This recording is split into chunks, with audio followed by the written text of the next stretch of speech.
A new indicator called BSG liquidity zones. Most of the time, traders use the past information, moving averages, supply and demand, the trend lines, anything that you can make the decisions of. But institutional traders, most of the time, they rely on the order flow and then the real-time data-based trading. I'm not saying they don't use any of the past data, but for them, most important information is a current order flow, current stack of buyers and sellers, how much, who is winning more. That is the most important information they need.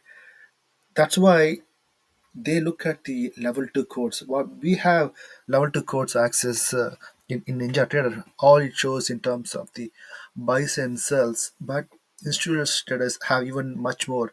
They call it as level 2 codes broken down the bids and ask even by the brokers in terms of the which bank it's coming from. They know a lot more information that we don't have access to.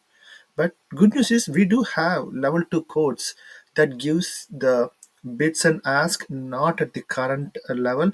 It's historical in terms of right now we are looking at ES level 2 codes. We can see in terms of how much ask is and each quantity is stacked up and also the bids. Most of the time most traders don't use information because this is not easy to understand. It's not easy to make the decision on top of this one. We will not know what to make out of it. That's why a lot of people don't use. But trust me, this is the most powerful information because that's this information is what is going to decide the next tick, next move. The reason is that based on current demand for buyers, current demand for sellers is what is going to determine the next price move. Most of the time people don't even look at it. That's why we trade most of the time to make the final decision, but there is no proper way for common traders to have the information easy to understand, easy to grasp, easy to make the decisions. That's why we came up with indicator called BSG liquidity zones. We take the data from the level 2 codes and analyze it, and then we determine what levels are really most important zone that we should be worried about. We color coded the zones two different ways. One, all the bits below are in red, all the ask and above on the green on the top. You can ask should be in red, green. That's a different story, but we want I'll explain in a minute. But if you look closely, one of the best thing about this indicator, it not only color codes the bid and ask, it's giving you the intensity in terms of anytime you see bright green, that means it's the most highest liquidity zone, is like highest probability of institutional traders might get there. Anytime we see, like, look here, these zones, I it's not much. Look at the brightness. We made it such a way that highest brightness means highest, strongest liquidity zone. Lightest, almost transparent zones are like it is there is a liquidity there, but not much depth, not much big volume in there. This is why I think it's easier to trade this way rather than looking at the level two codes. Let's look at right here. This is again this if you want if you this indicator will work only if you have level 2 codes in the Ninja Trader trading platform. If you don't have level 2 codes, it's not going to work because it is taking all the data that level 2 codes gives with a wide range of pricing data and then interpolates the data every single microseconds. And also make sure you have the very good computer because this is most data intensive data algorithms built in to analyze to find the most important zones. Okay, again, you need to have level 2 codes, you need to have the better processing speed in your machine. Now you have the indicator that can show you once it turned on. You can't turn on and expect the historical. It's going to start painting from now to the future. So I turned it on today afternoon. Now you can see before I turned it on, there are no zones because I turned on only around like 11:50 Central Time. You can see the zone started printing. I wanted to clear close look at the zones that are brightest colors. Brightest color zones are the one signifies highest, strongest liquidity zones.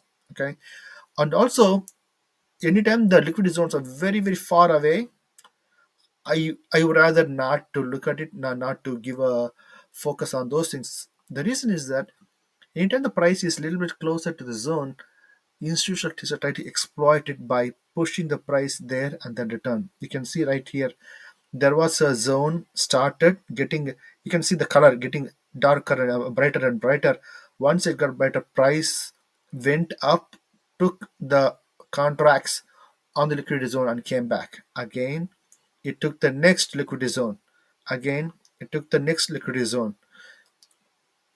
Again, here on the downside, almost every liquidity zone on the downside is like almost like transparent, except here. Except here, this is not even the brightest, but compared to other liquidity zone, this is brightest. But look at the ones which are brightest zones. Almost all of them got hit. Again, look for the brightest zones close to the price. Ignore the ones very far away. Look at here, those things. Even though a little bit brighter, this is really, really far away. Institutional traders are not going to push the price from here to almost here. For that, they need to take a lot of risk. They won't do it. But when the price are little closer, when they see a liquidity zone, they will drive the price there and then pull it back. Okay, this is we can see time and time again. How many times you heard the term called liquidity swept? Anytime we see false breakouts, we see a trend line, you see supply and demand, all the strategy you have, it broke out, you enter the trade, next second, it reverses back in opposite direction.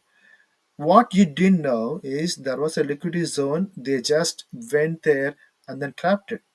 Do you know why there was a liquidity zone in the most obvious place where everybody is trying to enter?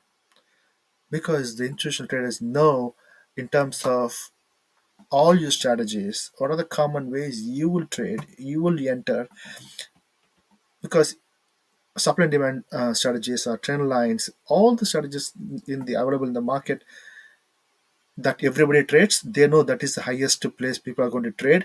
They're going to exploit you, so they always take the opposite side of the trade. That's why it's important to know these liquidity zones that institutional traders can see. Most likely they're going to take advantage of, so that you will know. You got to be very very careful in those areas. If you want to trade along with that, that's the information you need to use every day. So again, only two information: look for the brightest and or strongest liquidity zones, and also it should be very closer to the price. They are not going to move from far. um, Use information here. Anytime you're taking a short position, do not try to make sure, if you are taking a short position, make sure your opposite side of the trade does not have the strong liquidity zone. That means the market is going to go to the opposite side for sure with the highest percentages of time. Always stay with the direction of the liquidity zones. I'm not talking about just trade just based on liquidity zone. All I'm saying is based on other strategies, supply and demand, trend line, or like a moving. It doesn't matter whatever the strategy is. Make sure when you decide to take the long or short, do not conflict with the liquidity zones. Anytime, let's say on this candle, your strategy says you need to take a short position because it's going to reverse for any reason. But if there are liquidity zone, it's most likely it's going to go to the liquidity zone, and then it reverse or not the difference. So it is going to go to the liquidity zone because institutions love to get into the liquidity zone, take all those contracts being traded. So hope you will enjoy this indicator. Make sure you trade based on the current order flow, level two codes, current bids and ask, instead of just relying on the historical past data. Thank you.